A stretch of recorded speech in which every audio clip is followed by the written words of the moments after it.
Chapter 9. The Devil You Know.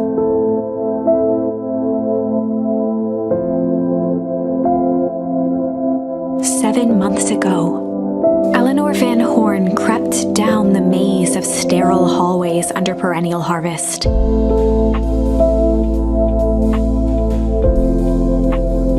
She stopped in front of the large steel door marked Deep Engineering. No turning back now.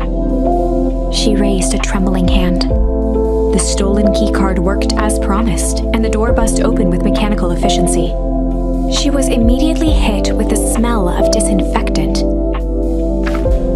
It was some sort of laboratory. In one corner was a desk covered in papers. Across the room stood a tall metal pod with hoses protruding from its base. She rushed to the desk and began shifting through the piles of papers. They were experiment reports on something called Tempus Liquamen. There were dozens of them, every one stamped failed. Eleanor heard the sharp echo of footsteps approaching. She was out of time. Her eyes scanned the room, eventually landing on the strange pod. Muttering a curse under her breath, she dashed over and dove inside.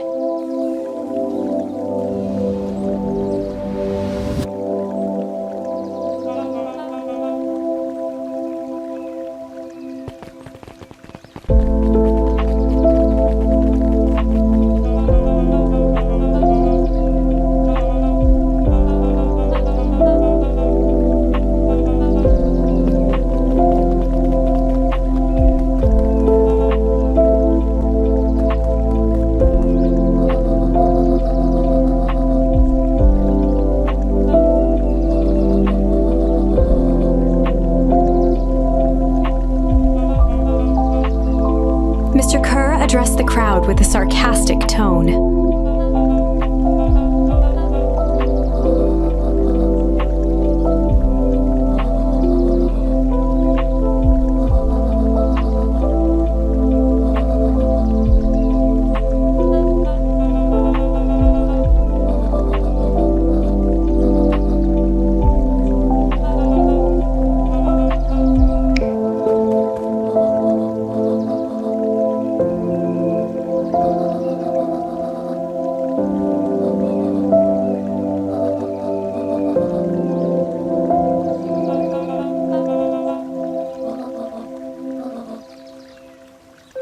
Whispers filtered through the crowd.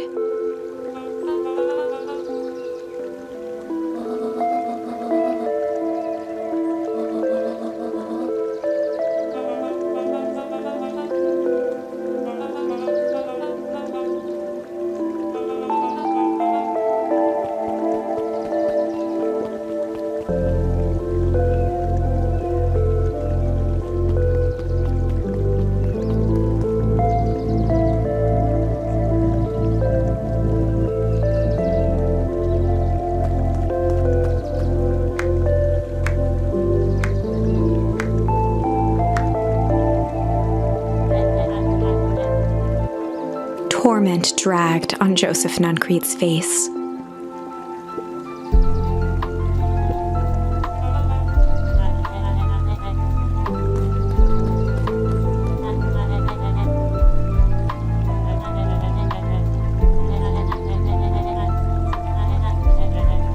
He paused for a moment, plucking a piece of fuzz from his sweater and discarding it to the ground.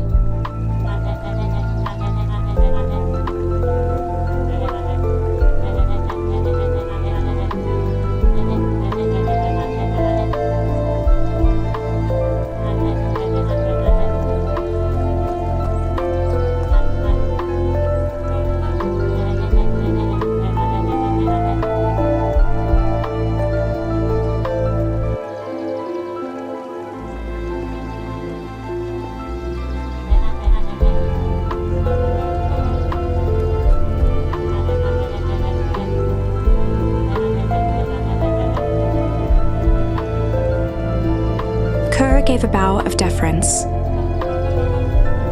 Gasps rippled through the crowd. Solomon pulled a glass vial from his pocket. In one smooth motion, he downed its contents.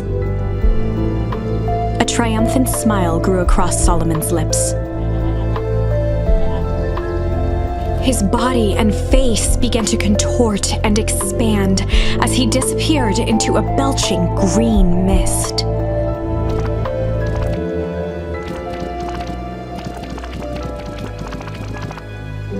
A hushed horror gripped the crowd. This is a story about change.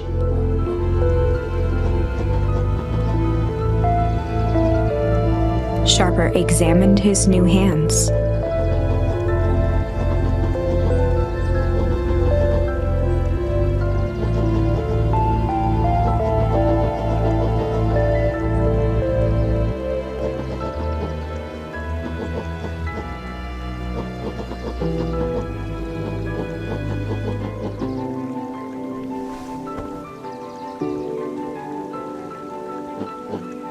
Sharper choked out a crude squawk of a laugh. Frustrated grumbles sprinkled through the crowd.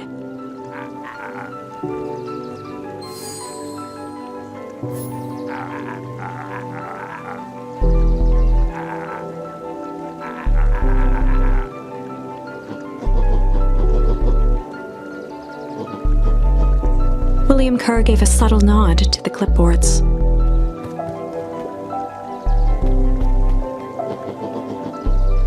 Helpless quiet settled over the crowd.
Sharper addressed the crowd with indignant pride. He'd planned this moment for so long that now, at the deed's fruition, it almost felt frivolous.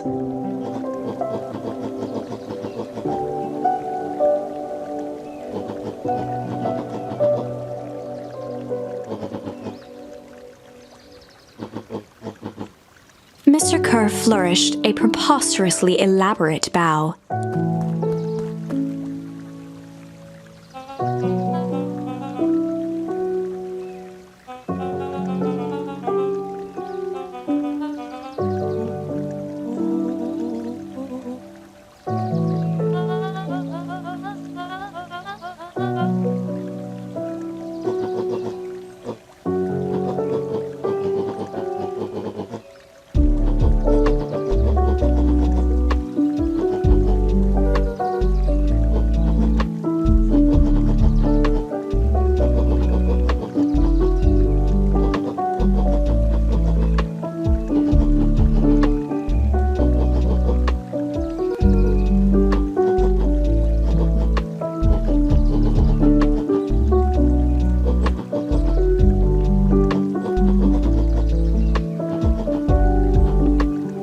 Sharper coughed up one final laugh and cracked his knuckles.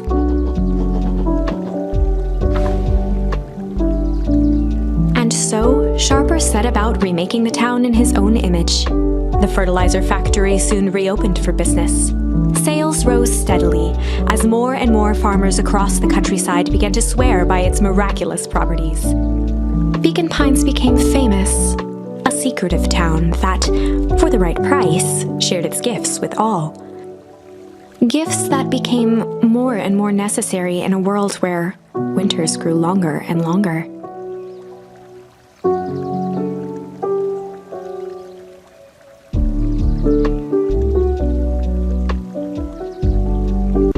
The end. This is wrong, but things are becoming clearer now. You can feel it, right? We can't let Sharper win. He might just be the key to this whole thing.